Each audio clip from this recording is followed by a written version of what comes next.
Kita game.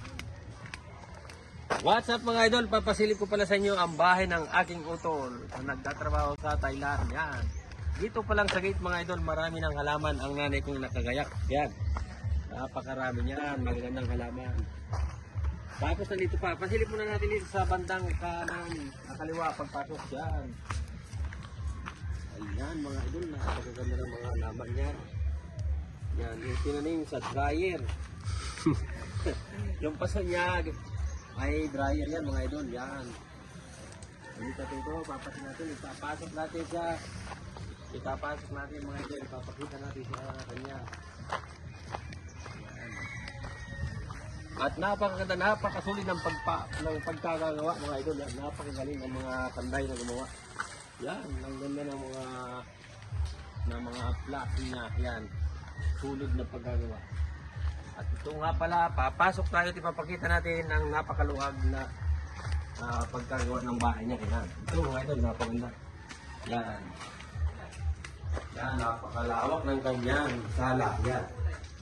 Yun, dito pinapagawa yung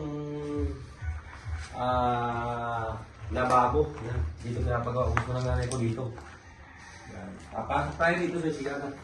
Sobrang napakaganda, napakaalman mga idol, napakalaki ng sigar niya. Mga 7 meters ang luwang niya ng CR pa lang. Napakalaki mga idol, napakaluwag. Tapos yung video mga idol, napakaganda. Yan. Napakasulit ng pagkagawa. Yan. Ito nga pala idol, yung mga labas, bintana, titingnan natin yung luti niya. Yan. Ayan ang luti niya. Nasa 1,000 square meter. Yan, napakalawak po niyan. Napakaluwag ng kanyang luti. Napakaganda tingnan mga idol. Yan. Ayan. At dito tayo sa labas. Papasilip natin yung pinagawa niyang puso. Puso o bumba, kung tawagin ito. Yan, bumba. Lalagyan ito ng water pump mga idol. Yan. Tapos dito naman sa likod na ito, itong bahagi na ito, napakulong mga idol. Dito pa na ilalagay yung dirty kitchen ng nanay ko dito. Napakaluwag niya, maluwag ko siya.